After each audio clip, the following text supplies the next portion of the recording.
بالله من الشيطان الرجيم بسم الله الرحمن الرحيم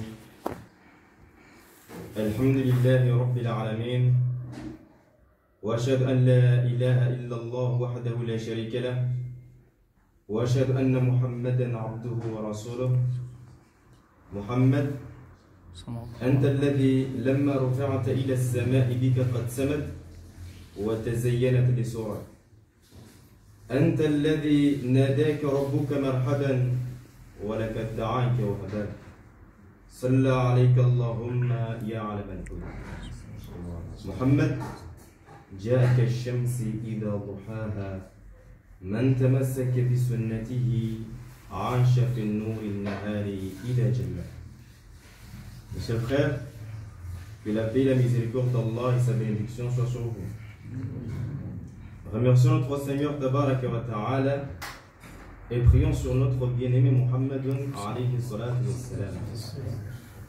Et comment n'allons-nous pas prier sur notre prophète Muhammad alayhi salatu wassalam alors qu'il a dit un jour à ses compagnons: le jour de la rétribution, tous les prophètes et messagers s'asserront sur les chaises du paradis sauf moi.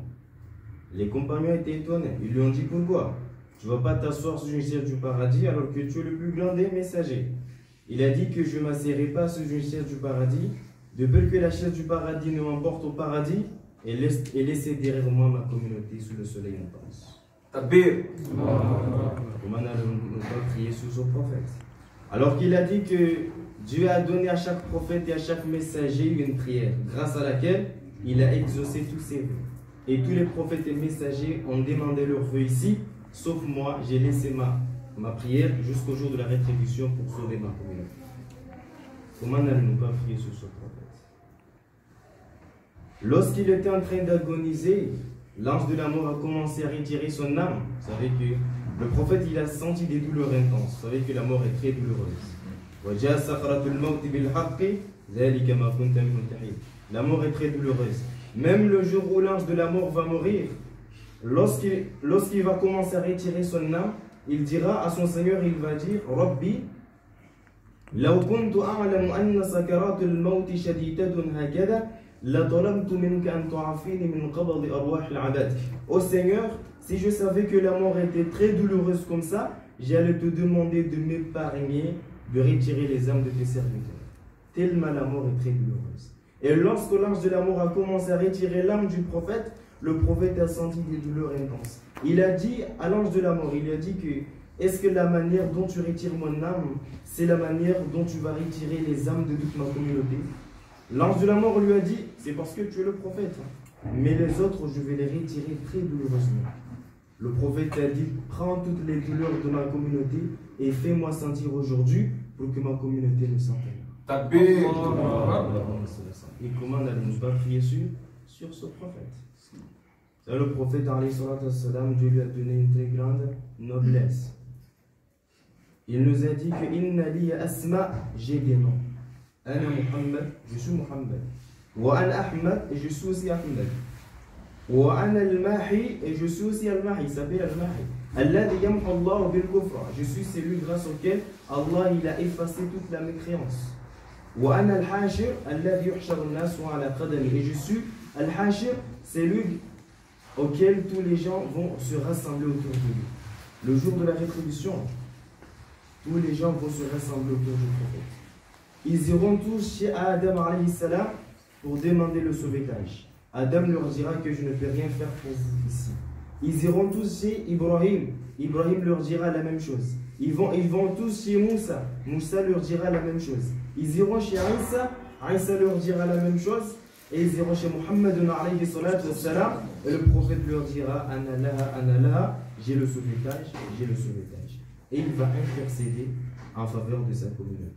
Et là il dit que Inna awla an-nas bi yawm al-qiyamah aktharuhum alayya salat. Que les gens qui méritent mieux mon intercession le jour de la rétribution sont ceux qui prient beaucoup sur moi. Prions sur le prophète alayhi salatu wassalam. Donc je ne vais pas trop m'attarder, mais comme vous savez très bien ces derniers temps, notre prophète il est en train de se faire déshonorer. Et le prophète alayhi salatu wassalam nous a dit que Man radda على عرض أخيه بالغيب رد الله وجهه من النار. Mais c'est lui qui retourne l'honneur de son frère qu'il a été déshonoré. Allah va le sauver contre l'enfer de Jannah. Si tu défends l'honneur de ton frère, Allah va te défendre d'entrer en enfer. Et que dire de celui qui défend l'honneur du prophète dans les questions? Donc chacun a sa façon de réagir et de montrer son mécontentement. Nous sommes tous responsables. Nous devons montrer notre mécontentement. Notre prophète, il a été déshonoré et jusqu'à maintenant, il se fait déshonorer. Sachez que si vous n'aidez pas, vous ne portez pas secours à notre messager, sachez que Dieu l'a déjà secouru.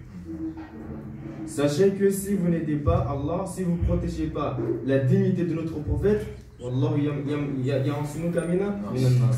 il protège son prophète. Et pour ne vous inquiétez pas, notre Seigneur nous a dit